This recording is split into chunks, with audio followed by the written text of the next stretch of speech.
So the Easter build weekend all started back in 2017 when Chad looked at the 4-day Easter break and thought, why not do something useful with it? Instead of everyone spending the long weekend at home, a bunch of mates and sometimes their families from all over WA head to the workshop to help out on someone else's project. Along the way there's plenty of catching up, a few beers and more smoked meat than anyone really needs. Every year is a little different. Sometimes it's laying the foundations for a major build, other times it's about bolting together a heap of parts to get some junk running and driving before everyone heads home.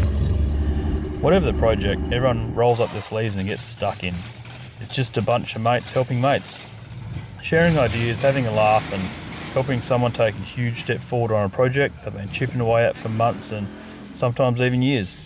It's a reminder of what's possible when you have a good bunch of mates around you and everyone's willing to have a crack. As we've always said, mates should hang out in sheds together more. And this year, it's Chops' turn. What's going on here, Chops? Well, we've got a 1948 Ford Tames E83W, got a 350 Chev plonked in it, nearly in the right spot. Donated from Tapp Garage. Donated by Tapp Garage. Still supplied by Plantagenet Sheds and paid for by Chad. Bought it probably 8 years ago, looking for a hot rod project. And I thought this thing was ugly enough I could fix it, so... And we know ugly. You're getting a long way. Got airbag suspension in the back. It's supposed to have roughly 8 inches of travel. Put airbags in the front eventually, but we'll find some to suit. We were thinking of having some rear fenders to get the track width of the diff to match the Trana front end, but we decided we'd rather keep the factory wheel arch and look, so we shortened the Trana front end 150mm width-wise. Read through the guidelines and checked what their requirements were, and we were able to do it, so here we go. No springs in it obviously at the moment. The Trana front end looks pretty well like the later H-series Holdens, where the airbag will just sit where the spring goes. Yeah, it should fit in that factory perch without having to change much else. His body was about 2 foot longer, so it was basically standing where the tyre was. It was out to here. Because it's a utility van, old English thing, so it was built for practicality and not so much looking any good. So where have you chopped out at the back, and why did you do it in those locations? Well, the back end hung out way too far. So yeah, took a foot out of here basically, that's where that seam is. Just followed that down there to try and keep that shape correct, even though the welds are shit. And that brought the back in to the right distance, I thought, from the wheel arch centre to the rear. And then I stood further back and the front looked way too long now because the back was shorter. So I took another foot out from behind the door and in before the wheel arch and squeezed that in. And so then I did the bottom part first because the top was nice and straight, so I'd use that to keep it all square and lined up the way it should be. Yep. So I had the top half of the back hung out this far for a while. And I just did one cut up the middle, because it had a big side window in it. So I just cut straight through the middle of that, squeezed it in. And I put the wrong sheet of metal on the wrong side. This side's white, and it should be brown. And that side's brown, and it should be white. But doing it, this sort of helped keep the factory shape kind of as much as you could in a tin can. What about the front? How much further along is the front than what it was to start with? Well, so you can imagine this part hasn't moved in terms of on the wheelbase. So there's the front half of the cab, the front of the cab's come back to meet that. Yep. And that's the original length of the bonnet. So that's what the car it was there, and the grill was only about another 100mm off that. Right. So that gave me plenty of space to put really any motor in it. When I sort of measured up originally, I thought, well, if you really wanted to be that way inclined, you could have put a barra in it, but I figured that's the biggest motor going around, so if that would sit in there, anything else will. And not really hot rod. And it's not the motor really it's not what I would have put in it, but just for sheer size. So now you got a small block shimmy. Yeah, a small block shimmy, which popped in there quite nicely. When we were sort of designing the chassis, this is 75 by 50, and the rest of it's 100, so it would have come up a lot further, and weird clearance issues with fenders and making it not stick out. So making that shorter, and the motor has to come up 2 inches or so, I'd say. You can do a lot with 2 inches. Oh, and I do. That's where I do my best work, in the dark, 2 inches. So that'll have to modify the headers a little bit to clear, but not enough to be an issue or like a flow restriction or anything like that. Quite a good power to weight ratio, I reckon. Yeah, originally wanted it to be manual, just because that's way more fun to drive. And the only thing that we sort of was going to restrict that is where the pedals, if there's going to be enough room for the pedals. Because this can be a lot closer in, but that's still not really enough room to easily operate 3 pedals. So we're going to go column shift automatic. We've got an XD steering column somewhere. So if anyone's got a turbo 350 or a turbo 400, even if it needs work, please let us know. Yeah. So yeah, the column shift auto with a bench seat in it. Keep it sort of original to its old van heritage. It should be pretty peppy considering how small and light it is. Yeah, to be able to pick up the body when the bare chassis, to be able to pick that up. We'll see how long this motor stays in it for after rego. Yes, once it gets regoed, there might be we got some a ideas. rebuild going on. Not this one. Leave Not this this motor. one. Yeah, leave the granddad motor alone. So we've got this L broken water pump donated by Tapp Garage, apparently. Haven't seen the invoice yet. It's going to be a big one. You got to bring that water pump in the pulley a fair bit closer, obviously. And this is off a factory air conditioner car, so we don't need that today, so we'll take that off and get rid of that.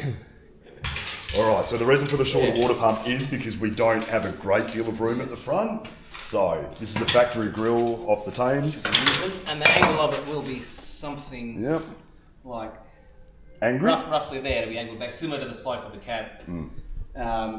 So, you know, as it appears, there's plenty of room, but once you've sort of jammed a radiator and a fan, and all that sort of stuff, you start to struggle for room a bit. Might be there. Yeah. Without the guards on, it's hard to hold in the right spot. Yeah, it looks like plenty of room because there's nothing in there, but it'll get tight very quickly. My favourite. And this is the grille off an older model. This is the 48.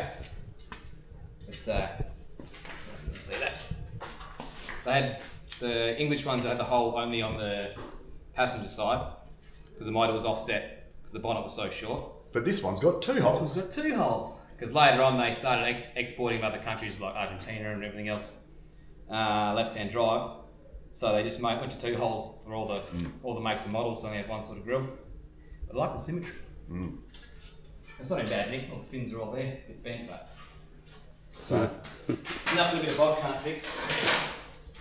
Other than that, just a mock up this weekend and see what we could get done. The boys did the chassis and got the 4-link and everything mounted up and pretty much ready to roll. Mount the bag brackets on the back and make some new ones for the diff because that's just patio tube I had laying around when I was mocking it up the first time. Full patio chassis. Yeah, it's outside now. And it turns out this thing was destined to have a Chev in it. Fits perfectly.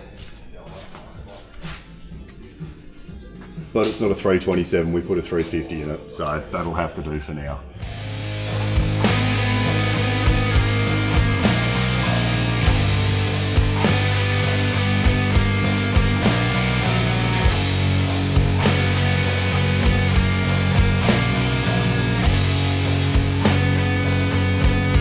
I think those front guards might be a bit different, Chops. Nah, the light, camera lens. Oh, right. I'm gonna buy a better camera. Sort of.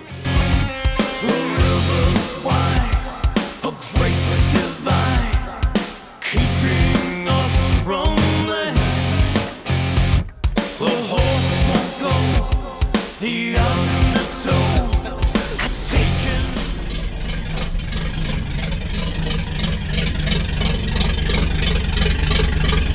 This year the boys pulled up on Sunday and took a bit of a road trip to blow off some steam and tyres. Luckily the boys have access to a private road. The Arvo was spent cutting laps in the hot rod, which was the Easter 24 and 25 build. It's the one they took to Lake Perkalilly, which is a pretty cool desert race out near Kalgoorlie. And Tim practiced his power skills, and he blew some tyres off campfire and the rear guard off it, and a radiator hose off it. Campfire was the 23 build, which you may know from the Tapp Garage opener. And Tim can wheel it pretty well. It's also my favourite, and we hope to bully Tim into letting us do a walk around for you guys one day.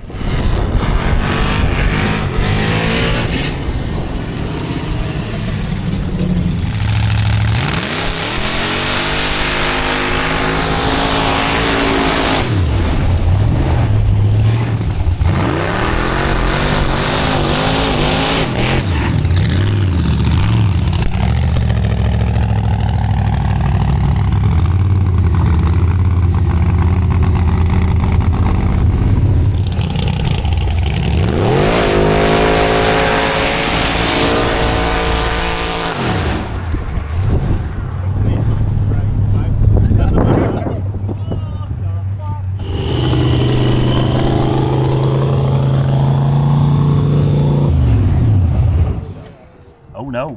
Oh no. Oops. Squirter.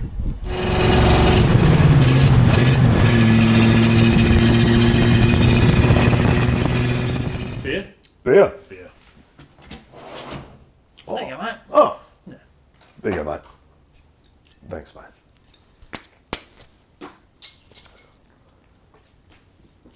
So a bit of a different month this month. Between Daniel Miner in your house and starting to move and sorting shit out. Had my daughter's birthday, which that was a big weekend. Heaps of mates down, had a bit of fun. She got a motorbike, so then we had to go and teach her how to ride it. So that killed another weekend. We didn't really do anything on our stuff. No, it was kind of nice for a bit of a change. Had some room in the backyard because the XW wasn't here. It'll come back. It'll come It's back. coming back. It'll come back. But yeah, It's rowdy. If you didn't notice from the last video, it's rowdy. We thought we'd show you Chops' Thames build, which is east. Obviously, you would have seen by now. The boys had some fun down there. I wasn't there, unfortunately. I was working on Historama. Yeah, it was a good weekend. Yeah. Thanks, mate. Appreciate it. But we're about to do the merch draw, the competition. So we'll get our shit together and work out who won. Yeah. The winner is Tim Nelson. Just kidding. All right. Here we are, about to do the draw. So we had 70 people share and like. So we've done a bit of a 1 to 70. This is our list of people. That's all 70 of them. So what we're going to do is head back to the internets and give it a spin. Oh, it's Tim Nelson. This is not Tim Nelson. It's Tim It Nelson. can't. If Tim Nelson is, we're doing it again. I don't even like that guy. 21. 21. Who might that be? What? I'm sorry for the shaking. It's very, very cold. I feel like my mouse is dead. No, we're still good. 21, you reckon? Ed Jackson. Ed Jackson! Bloody Ed. Ed! Uncle Edward! I think we should redo it. I don't think Ed. Nah, Ed's alright.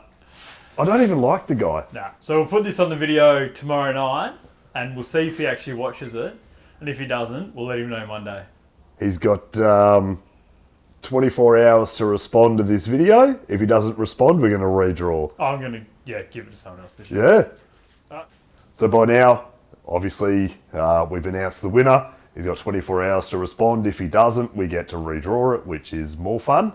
We'd just like to take this opportunity to thank Trav and Danielle from T&D Custom Design and Apparel, Jack from the Hale Road Tavern, obviously Swan Draft, who is our unofficial sponsor of Tapp Garage. If anyone knows like a Swan Draft rep, Yeah. hit us up. Or all the Swan Draft reps. Yeah. Or Mr. Swan Draft. It would be much appreciated because we are spending more on this than we are on the cars. And we're not making anything. And we're not making anything. We're spending more on Swan Draft than we are on making money from YouTube. So. Yes, and speaking of which, we're going to start a GoFundMe. There's a real 57 Chev, not a fake one, that I've got my eye on at the moment. So that might be coming up soon. But also, so there's a new thing on YouTube for hyping. Not sure how it works, but a lot of guys are talking about it. So if you can, hype the video. Like, subscribe, share, comment, all that stuff, because it actually does help the algorithm more than I ever imagined. Yeah. So, yeah, cheers. Cheers. Power and Tapp.